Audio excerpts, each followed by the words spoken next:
오늘 우리가 읽은 본문의 믿음과 행함에 대해서 대비적으로 야고보는 계속 이야기를 하고 있습니다.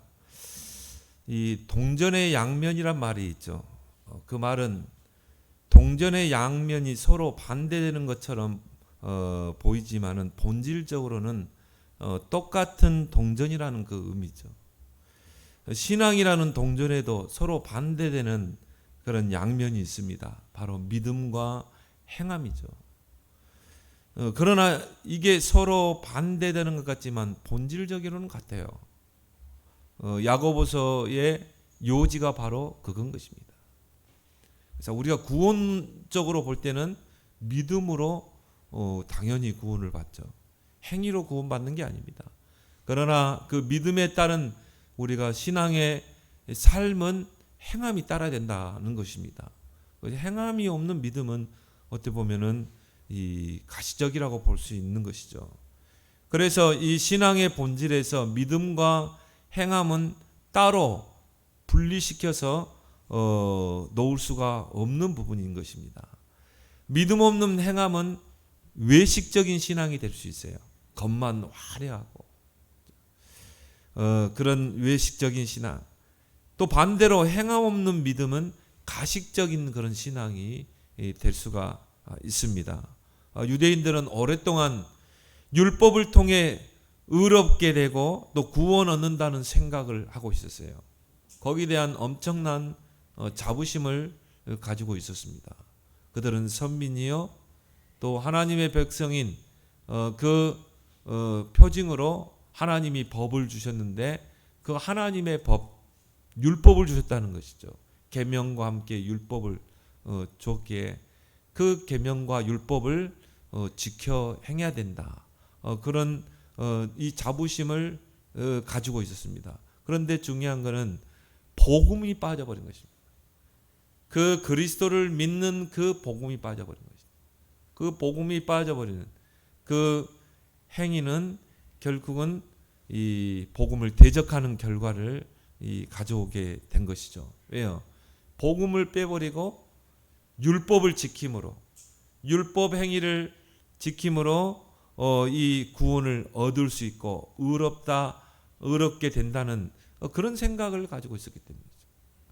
그런데 이 초대교회와 바울을 통해서 율법의 행위가 아닌 오직 예수 그리스도를 믿음으로 의롭게 되고 또 구원받는다는 그 복음을 듣게 된 거예요. 그래서 여기에서 이제 두 가지 오해를 하게 됩니다. 그 첫 번째가 믿음으로만으로는 충분치 않다는 것이죠. 우리가 구원받는데 의롭게 되는 것에 믿음만으로는 충분치 않다.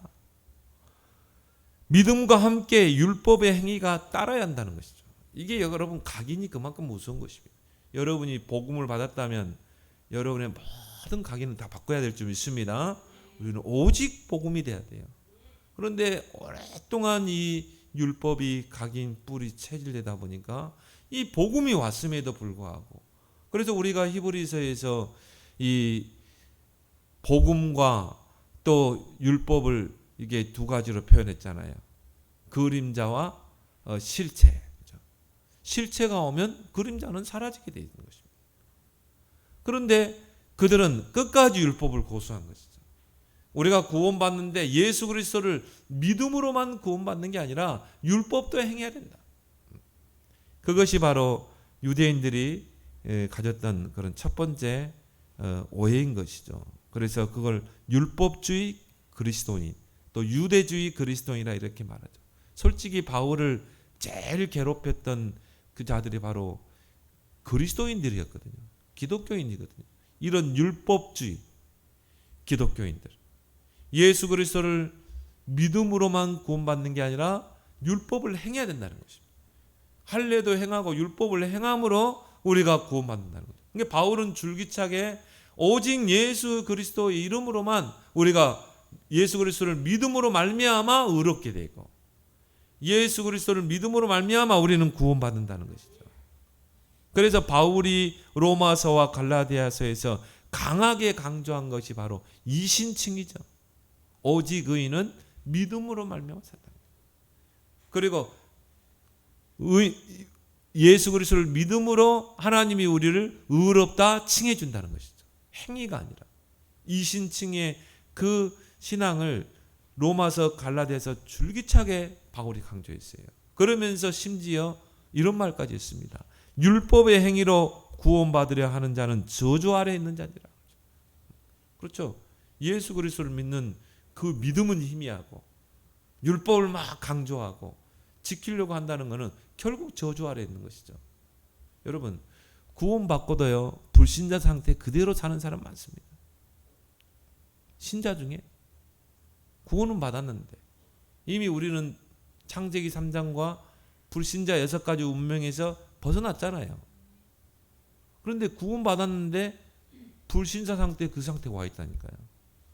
그걸 보고 우리는 뭐라고 그래요? 종교생활이라고 그러죠. 생명 없는 종교생활에서 빨리 벗어나야 됩니다. 예수 믿고도 고생한다니까요.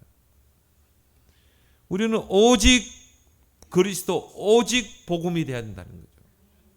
모세도 엘리야도 사라지고 오직 예수만 남았니라. 그렇죠. 오직 그리스도, 오직 복음 안에 모든 축복이 다 있는 줄 믿습니다. 두 번째 오해가 뭡니까? 그동안 율법에 눌렸던 그 유대인들이 이 복음을 받고 나니까요, 너무 기쁜 거예요.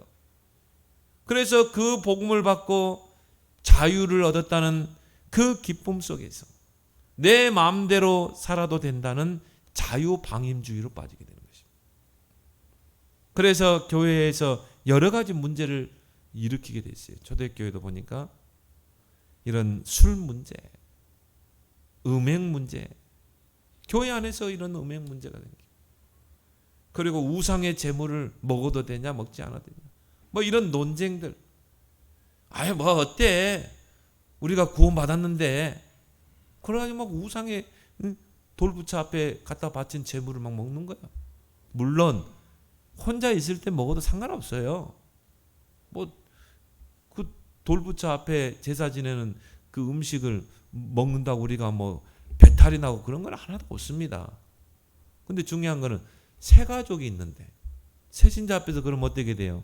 새신자가 시험 들 수 있다 이 말이죠. 그러면 어때? 그런 게 아니라 이 말이죠. 이런 자유 방임주의. 야고보서는 이런 자유 방임주의를 바로잡기 위해서 쓴 서신인 것입니다. 그래서 지금도 이 기독교 안에는 이 두 가지, 율법주의 신앙, 우리가 구원받아도 예수 그리스도를 통해 구원받았지만 법을 지켜야 돼. 우리에게는 율법이 아니고 양심의 법이죠. 우리는 법을 지켜야 돼. 이런 뭔가 모르는 율법주의 신앙. 또 너무 극단으로 가버린 자유방임주의, 그런 신앙이 두 가지가 공존하고 있는 것입니다. 그래서 율법주의 신앙은 행위를 강조합니다. 자유주의 신앙은 믿음을 강조하는 경향이 있습니다.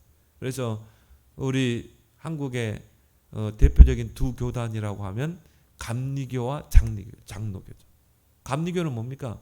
우리가 예수 그리스도를 믿음으로, 물론 예수 그리스도를 믿음으로 구원받지만 거기에 우리의 행위도 같이 포함돼야 된다. 감리교인들은 굉장히 열심히 합니다. 굉장히 법을 지키려고 합니다. 굉장히 양심의 법을 지키려고. 근데 그것이 신앙이 좋다고 평가할 수 없는 부분이라는 것이죠. 근데 장로교는 또 너무 믿음을 강조해요. 그래, 오직 예수 그리스도를 통한 믿음, 이걸 강조하다 보니까 신앙이 좀 미지근해요. 한 번 구원, 영원 구원, 이러다 보니까 좀 미지근하고 좀 방임주의로 자칫하면 갈 수 있는 부분인 것입니다. 그래서 우리는 오늘 이 야고보서 본문을 통해서 첫 번째 붙잡을 것은 신앙의 양극단을 우리는 경계해야 돼요. 율법주의 신앙은 행위를 강조합니다. 저희 신학교 때요, 어떤 신학생이요, 굉장히 율법을 강조해요. 우리가 구원받았지만 뭐 율법을 지켜야 된다는 거예요. 그래서 막 이것도 해야 되고 저것도 해야 되고. 야고보서를 오해한 부분이죠. 구원 차원에서는 오직 믿음으로만 구원받아요. 행위로 구원받는 게 아닙니다. 그러나 중요한 것은 우리의 신앙생활에서는 우리가 양심의 법도 지켜야 돼요. 하나님의 성령의 인도를 받아야 되는 것입니다. 야고보서를 오해했어요. 이 친구가 어느 정도까지 가냐면요, 구원까지 가더라니까요. 예수 그리스도를 믿고 뭔가 우리가 율법도 지켜야 된다는 거예요. 장로교 신앙이니 그런 말을 하더라니까요. 그런데 이 친구를 보면서요, 야, 저 친구가 진짜 야고보서를 오해하고 있구나. 뭐 야고보서를 가지고 드림이에요. 야고보서 이거 가지고 이제 많은 다툼이 있었거든요. 율법주의자의 특징은요, 자신에 대해서 엄격합니다. 절대 실수를 용서하지 않습니다. 자기를 자책합니다. 가학합니다. 이게 율법주의 신앙이거든요. 근데 가만히 보면요, 구원의 감격이 없어요. 구원의 감사가 없어요. 자칫 우리가 이렇게 될 수 있어요. 그 늘 눌려 있어요. 누림의 신앙이 아니라 눌림의 신앙이다. 율법 신앙들을 보면은 이 얼굴이 다 죽어 있잖아요. 그 반대로 자유주의 신앙은 믿음을 강조합니다. 근데 그 믿음이 내 마음대로 해석하는 믿음에 의해서 문제가 되는 것이죠. 그래서 이들은 그런 강조하죠. 한 번 구원은 영원한 구원이야. 이런 신앙의 슬로건을 외칩니다. 내가 좀 실수해도 한 번 구원은 영원한 구원. 그 구원은 취소될 수 없어. 그래서요, 극단으로 가기도 합니다. 좀 실수하면 어때? 구원받았는데. 오늘 야고보서 1장 19절에 그런 말씀을 하고 있죠. 내 사랑하는 형제들아, 너희가 알지니 사람마다 듣기는 속히 하고 말하기는 더디하고 성내기도 더디하라. 그런데 이런 자유방임주의자들은요, 함부로 말을 합니다. 함부로 막 이 말에 상처를 주기도 하고, 뭐 그럴 수도 있는 거지. 뭐 한 번 구원 영원한 구원이지. 우리가 뭐 실수도 할 수 있는 거지. 막 교회 안에서 성을 냅니다. 막 분을 냅니다. 교회 안에서 다툽니다. 이런 자유방임이 교회 안에서 여러 가지 문제를 일으키는 것입니다. 특히 뭡니까? 성 문제, 그 다음에 돈 문제. 그러니 교회 안에서 분쟁을 일으키고 교회가 쪼개지고 분열되고, 이러한 신앙의 양극단을 우리는 경계해야 될 줄 믿습니다. 그게 오늘 야고보서는. 그래서 우리는 율법주의 신앙도 아닙니다. 자유방임주의 신앙도 아니에요. 우리는 오직 복음주의 신앙이 돼야 돼요. 복음 그 자체를 누리는 신앙, 복음 제일주의 신앙이 돼야 될 줄 믿습니다. 왜요? 복음 그 뜻이 기쁜 소식 아닙니까? 좋은 소식. 여러분에게요, 막 정말 좋은 소식을 듣게 되면 어떻게 됩니까? 다른 게 별로 귀하지 않습니다. 다른 게 별 관심이 없습니다. 여러분 예를 들어서 뭐 다이아몬드를, 주먹만한 다이아몬드를 다 누가 줬다 이 말이에요. 얼마나 여러분 좋습니까? 기쁘고 즐겁잖아요. 다른 게 별로 관심이 없어요. 한마디로 밥 3끼 굶어도 돼. 왜? 내게 보화가 있는데. 복음 자체가 기쁜 소식, 복된 소식 아닙니까? 모든 죄와 사단, 지옥 권세에서 우리가 구원받고 해방되는 게 복음 아닙니까? 여러분에게 그리스도가 정말 복음 맞습니까? 여러분이 그리스도만 생각하면 막 기쁩니까? 그리스도만 생각하면 즐겁습니까? 이게 복음이라니까요. 자, 정말 예수가 그리스도구나. 모든 문제 해결자구나. 이 복음이 나의 기쁜 소식이요, 날마다 복된 소식이 되어야 된다는 거죠. 복음이 정말 내 인생의 최고 기쁜 소식임을 믿는 자는 복음을 위한 헌신의 삶을 살게 된다는 것입니다. 이게 야고보가 외친, 오늘 이 서신을 쓴 이 야고보 사도가 외치는 말인 것입니다. 내가 정말 그리스도를 통해 죄와 사단, 지옥 권세에서 정말 우리가 구원받았다면, 그 그리스도가 내 인생의 최고의 기쁜 소식이 맞다면, 그거를 믿는 사람은 복음을 위한 헌신의 삶을 기쁨으로 살게 돼 있어요. 그래서 바울은 데살로니가전서 5장 16절 18절에 항상 기뻐하라, 쉬지 말고 기도하라, 범사에 감사하라. 여러분이 기쁨으로 헌신하게 되어 있습니다. 기쁨으로 섬길 수 있어요. 그리고 기도하면서 섬길 수 있습니다. 그리고 감사하면서 여러분이 교회에 봉사하고 헌신하게 되는 것입니다. 그 삶을 말하는 거죠. 여러분이 정말 예수 그리스도를 구원자로 믿는다면, 여러분이 구원받은 백성이 맞다면 그 삶에 그리스도가 나타나는 것입니다. 그 삶에 복음에 합당한 삶이 나타나는 것입니다. 여러분, 전도는 훈련으로 절대 되어지는 것이 아닙니다. 구원의 강력한 동기가 전도의 행위로 나타나는 거예요. 여러분이 막 구원받은 그 은혜를 생각하니까 너무 감사한 거예요. 저는 항상 기도하는 게 그겁니다. 하나님, 버러지만도 못한 인생, 쓰레기만도 못한 인생, 냄새나고 추한 나 같은 인생을 구원하시기 위해서 독생자 예수 그리스도를 이 땅에 보내서 십자가에 살찌기시고 피 흘리게 하셔서 나를 구원하셨습니다. 얼마나 감사합니까? 나는 자랑할 게 없습니다. 나는 아무리 봐도 자랑할 게 없더라고요. 나는 그리스도 외에는 자랑할 게 없더라고요. 왜? 나와 전혀 관계가 없는 그분이 내 인생에 찾아오셨거든요. 전혀 구원의 소망이 없는 나에게 구원의 손길을 뻗치셨거든요. 그래서 나는 자랑할 게 없더라고요.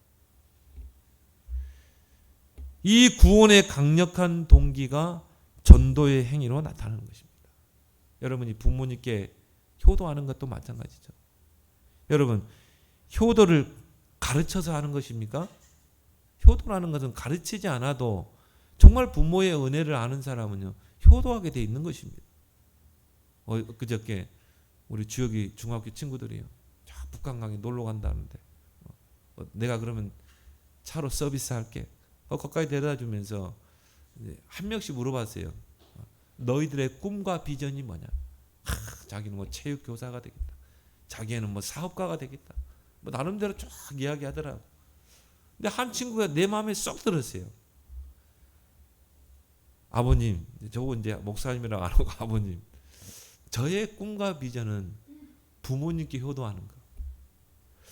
저는 부모님께 효도하는 거예요. 그러니까 내가 이 친구가 진짜 거짓으로 이렇게 말하는 게 아니더라고. 농담으로 하는 말이 아니더라고. 이 친구를 보니까 뭔가 다르라요. 또 이 아버님 수고하시는데 이렇게 커피 두고 가시라고. 다른 우리 주혁이도 나한테 냉커피를 안 사줬거든.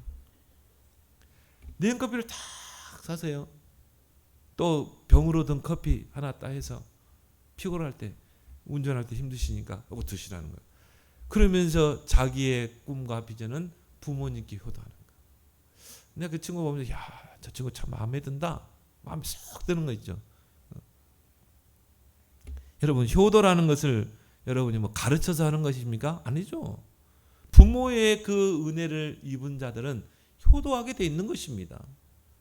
전도라는 게 훈련으로 되어집니까? 아니죠. 구원의 은혜를 정말 입은 자, 예수 그리스도를 구원자로 믿는 사람들은 그게 강력한 동기가 되는 것입니다. 전도의 동기가 되는 거예요. 고린도후서 5장 14절에 그리스도의 사랑이 우리를 강권하시는도다. 그렇죠? 그게 우리의 동기가 되는 것입니다. 우리를 끄는 이 동기가 되는 것이죠. 원어에 보면 그리스도의 사랑이 우리를 끄는도다. 이 그리스도의 그 큰 사랑, 정말 그 넓이 높이 깊이 넓이, 그 큰 사랑이 강력한 동기가 돼서 내가 교회에 헌신하고 연약한 성도들을 돌보고, 그게 직분 아닙니까? 그래서 직분을 주시는 거예요. 그래서 집사를 세우고, 그래서 권사를 세우고, 그래서 장로를 세우는 거죠. 그거 가지고 뭐예요? 교회를 섬기라고, 연약한 교인들을 돌보라고, 그래서 구역장을 세우고, 그래서 기관장을 세우는 것입니다. 그 그리스도의 사랑이 강력한 동기가 돼서 내가 봉사도 할 수 있는 거고, 교회를 섬길 수 있는 거고. 그래서 교회는요, 월급이 없습니다. 다 섬김입니다. 자원해서 섬기는 거예요. 고린도후서 7장 11절에 얼마나 간절하게 하고 사모하게 하고 열심 있게 하는가? 여러분이 그 구원의 은혜를 생각하면요, 그 그리스도께서 내게 베푸신 그 그리스도의 십자가 사랑을 생각하면요, 그것이 얼마나 간절하게 하고 얼마나 사모하게 하고 얼마나 열심 있게 하는가. 그렇죠? 열심을 품고 주를 섬길 수밖에 없는 것이죠. 내가 교회에 헌신할 수밖에 없는 것이죠. 바울은 갈라디아 5장에서 양극단을 경계하고 있습니다. 갈라디아 5장 1절에 하나님 그리스도께서 너희를 자유케 하기 위해서, 자유롭게 하기 위해서 자유를 주셨으니 그러므로 더 이상 종의 멍에를 매지 말라. 율법의 멍에를 매지 말라. 율법주의의 그 양극단으로 가지 마라. 그러면서 또 갈라디아서 5장 13절에 너희에게 이 큰 자유를 줬는데 그 자유로 육체의 기회를 삼지 마라. 내 멋대로 살지 마라. 자유방임주의의 극단으로 가지 마라, 이것입니다. 바울은 두 양극단을 경계하고 있습니다. 우리는 신앙의 그 양극단을 경계하면서 믿음과 행위의 그 균형을 잘 이루어야 될 줄 믿습니다. 그래서 빌립보 1장 27절에 오직 너희는 그리스도의 복음에 합당하게 생활하라 그러죠. 여러분이 그리스도를 통해 구원받았습니까? 그러면 그 복음에 합당한 삶을 살아야 되겠죠. 그 복음이 강력한 동기가 돼서 내가 기쁨으로 헌신하고 봉사하고 자원하고. 그래서 솔직히 헌금 기도도 참 유치한 겁니다. 헌금 뭐 강구한다, 유치한 겁니다. 정말 여러분이 구원의 은혜를 알고 하나님이 내게 베푸신 은혜를 아는 사람은 자원해서 알 수 있는 거지. 꼭 그걸 광고한다, 어떻게 보면 좀 유치한 부분이죠. 여러분의 신앙의 양극단을 경계하기 바랍니다. 우리는 오직 복음주의 신앙. 두 번째 뭡니까? 행함이 없는 신앙은 죽은 신앙이다. 오늘 바울은 17절에 말하고 있습니다. 이와 같이 행함이 없는 믿음은 그 자체가 죽은 것이라. 내가 예수 그리스도를 믿고 하나님을 믿는다고 하면서도, 복음을 믿는다고 하면서도 행함이 없다, 그 자체가 죽은 것이에요. 20절에는 뭐라고 그랬습니까? 아, 허탄한 사람아, 행함이 없는 믿음이 헛것인 줄을 알고자 하느냐. 헛된 신앙이라 이 말이에요.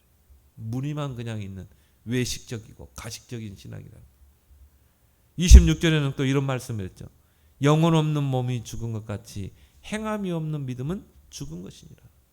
여러분 몸속에 영혼이 빠져나가면 어떻게 돼요? 몸속에 영혼이 없으면 어떻게 돼요? 그게 죽은 거잖아요. 죽음은 내 몸속에서 영혼이 빠져나가는 것입니다. 그게 죽음이에요. 시체만 남죠. 그와 같이 행함이 없는 믿음은 그 자체가 죽은 믿음인 것입니다. 내가 예수 그리스도를 믿는다고 하면서도 내가 행함이 없다, 행동하는 신앙이 없다, 그럼 죽은 신앙이라는 것입니다. 그렇다면 우리가 반대로 한번 해석해 봅시다. 행함이 있는 신앙은 살아있는 신앙이에요. 행함이 있는 신앙은 생동감이 있습니다. 그래서 여러분은 행동하는 신앙이 되길 바랍니다. 예를 들어 여러분이 오늘이라는 그 하루예요. 말씀 중심, 기도 중심, 전도 중심이 되보세요. 여러분의 신앙이 아마 생동감이 있을걸요. 늘 말씀 묵상하고 말씀의 흐름을 따라가고, 여러분이 새벽 기도, 여러분이 정시 기도, 24 기도, 여러분 신앙이 생동감이 있습니다. 살아 있습니다. 늘 전도만 생각하고 만나는 사람에게 구원의 길 던지고, 여러분이 은혜 받는 자리에, 예배 자리에 늘 있고, 그러면요 그 신앙 자체가요 다른 사람이 볼 때도요 생명력이 있어요. 죽은 신앙이 아닙니다. 그런데 이런 신앙의 행위가 전혀 없으면요 죽은 신앙이에요. 참 미지근한 신앙. 덥든지 차든지 하라. 홍해 앞에서 이스라엘 백성은요 다 불신앙했어요. 우리를 죽이려고, 이 홍해 앞에서 빠뜨려 죽이려고 우리를 이 출애굽을 시켰냐 이 말이에요. 해방을 시켰냐 이 말. 꼭 하나님 왜 나에게 어려움이 옵니까? 나 구원 이전으로 가게 해주세요. 꼭 그런 식이야. 이 매장지가 없어서 이 홍해 바다에서 우리를 죽이려고 하느냐? 전혀 행동하는 신앙이 아니죠. 그때 모세가 뭐라고 그랬어요? 너희는 가만히 있어서 여호와께서 오늘날 너희에게 행하시는 구원을 보라.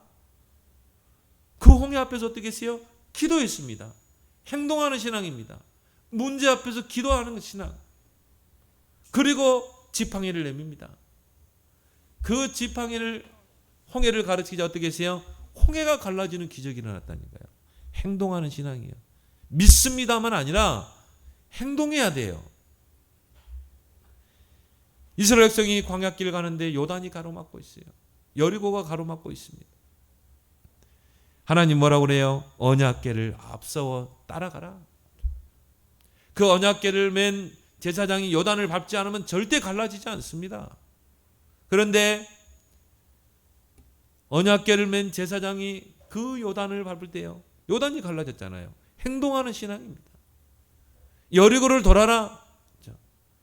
그 여리고 앞에서 기도만 해가지고 그 여리고가 갈라집니까?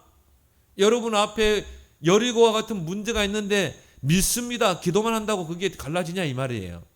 행동하는 신앙. 돌아라. 언약궤를 앞세워서 돌아라.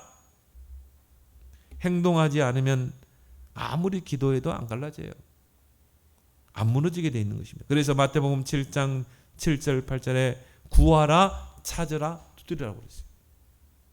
여러분이 중요한 일을 앞에 두고 문제를 앞에 두고 기도해야 돼요. 그리고 나서는요, 찾고 두드려야 되는 것입니다. 제가 이제 정말 하나님의 소명을 받게 되고요, 신학교를 딱 가려고 등록금을 딱 가지고 신학교를 딱 가려고 하는데요, 그때 뉴스에서 무슨 뉴스가 나왔냐면은 신학생이, 목사가 되겠다고 하는 신학생이 이단 간별사 목사를 칼로 찔러 죽였어요. 전에 있었죠? 칼로 찔러 죽였다니까요. 뭐냐? 자기 목사님을 이단으로 정죄했다는 거죠. 꼭 그런 돈 받고 이단 간별해 주는 사람이 있거든요, 교단에.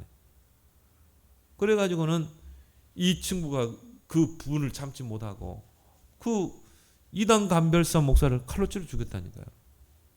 근데 저는 이제 굉장히 순수했잖아요. 신학교 처음에 들어갈 때는요, 굉장히 순수합니다. 주님, 아굴고짝 빈들에도 두 손 들고 가겠습니다. 그런 뭔가 순수한 그런 신학으로 이제 신학교를 딱 등록하잖아요. 제가 그랬거든요. 내가 이제 주님을 위해서 뼈를 묻겠습니다. 내가 주님을 위해서 내 몸을 불사르겠습니다. 이렇게 하고 이제 신학교를 가려는데 목사가 되겠다고 신학교에 온 학생이요, 살인을 했어. 그것도 목사를 살인한 거야. 야, 근데 그걸 소식을 듣고요, 얼마나 하나님 앞에 기도하며 울었는지 몰라요. 하나님, 앞으로 목사가 되겠다는 저 신학생이 어떻게 사람을 죽일 수 있습니까? 어떻게 살인을 할 수 있습니까? 나는 그게 용납이 안 되더라. 도무지 용납이 안 되더라. 그때는 순수했어, 제가. 도무지 용납이 안 돼. 꼭 내가 가야 됩니까? 신학교, 그때는 선교사 되려고 제가 신학교 갔거든요. 꼭 제가 신학교를 가야 됩니까? 그냥 평신도로, 장로로 제가 교회에 헌신하면 안 되겠습니까? 막 갈등이 되는 거 있죠. 가야 되나 이게? 나는 신학교에 오면 다 천사들만 와 있는 줄 알았어요. 근데 꼭 가야 됩니까? 그때 극동방송 이제 그거를 제가 자주 들었거든요. 그때는 제가 복음을 접하기 전이기 때문에. 그런데 극동방송에서 이제 목사님들이 이렇게 설교하잖아요. 정말 그 하나님의 음성이라는 게 참 버럭게 들리는 거죠. 그 목사님이 설교를 하는데 뭐라고 설교하냐면요, 앉아서 고민하지 말고 뛰면서 고민해라. 뛰면서. 너 문제 있느냐? 어려움 있느냐? 위기를 만났느냐? 앉아만 있지 말라는 거예요. 뛰면서 고민해. 뛰면서 기도해.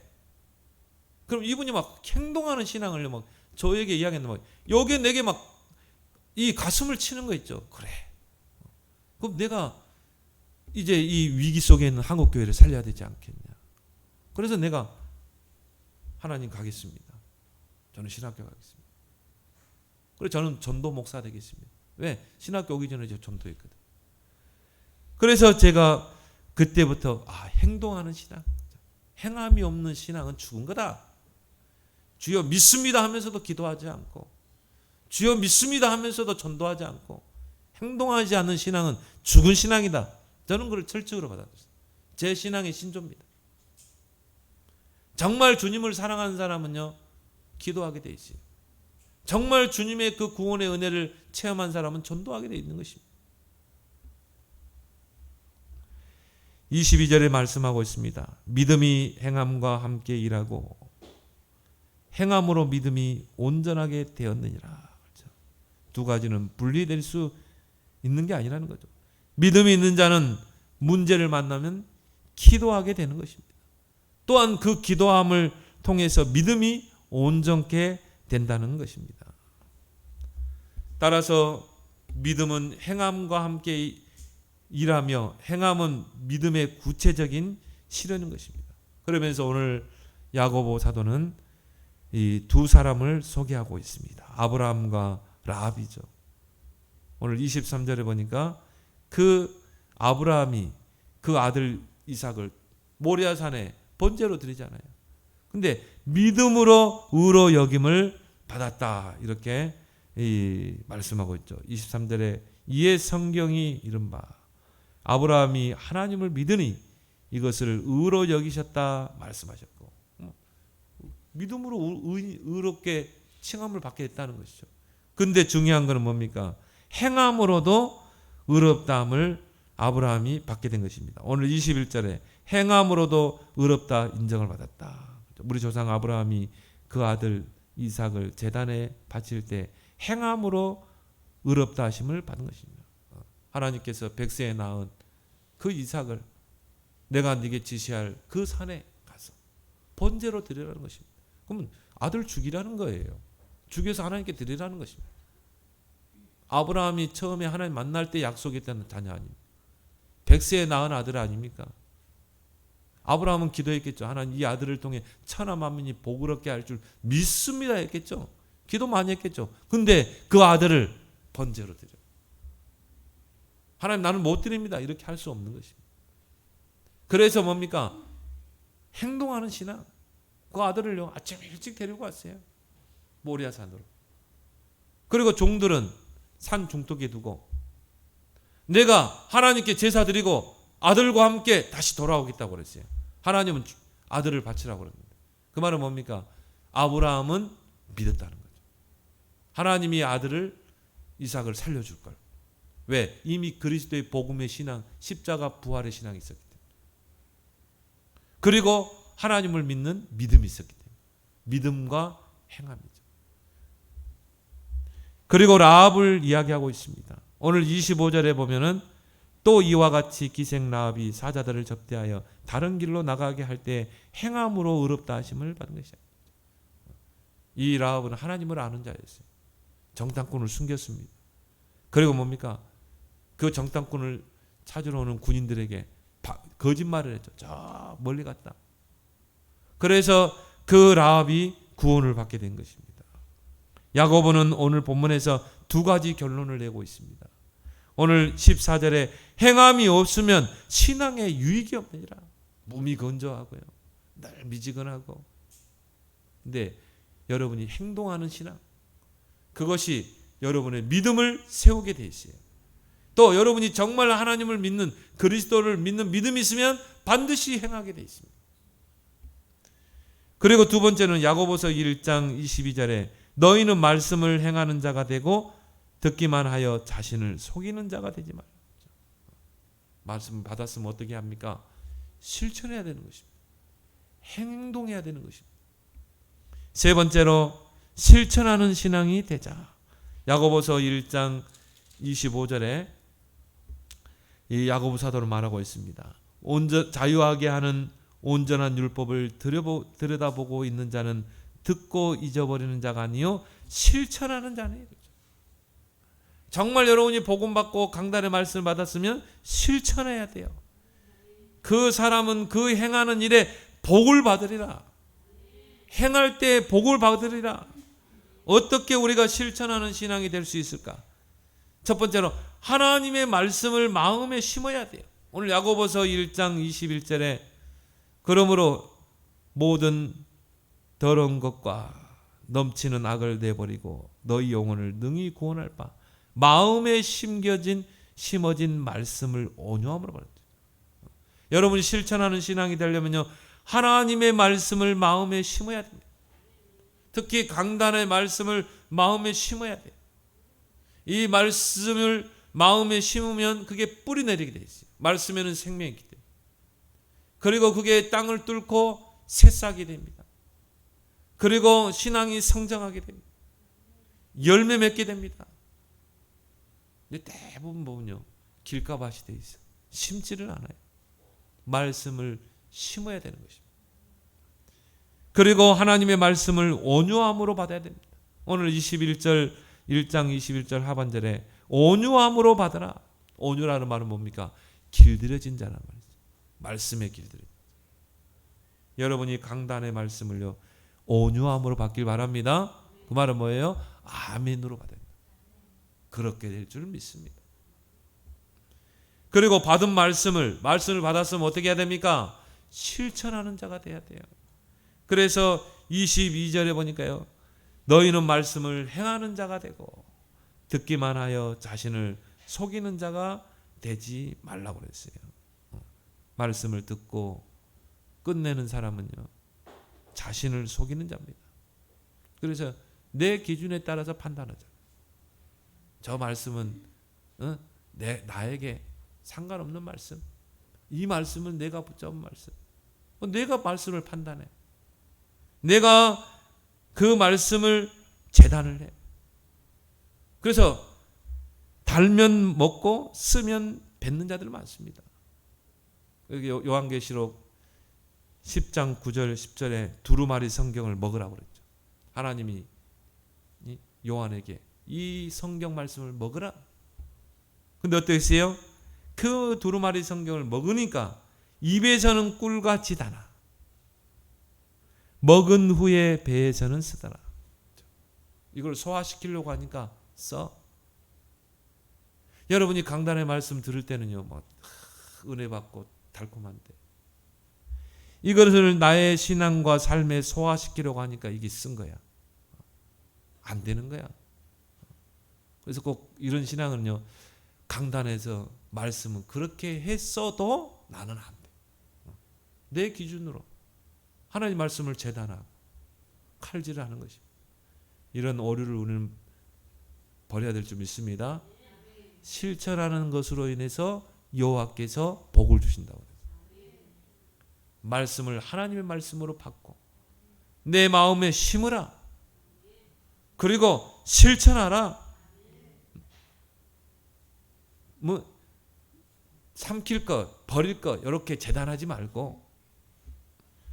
그래서 말씀의 거울에 나를 항상 비춰봐야 됩니다. 오늘 23절에요.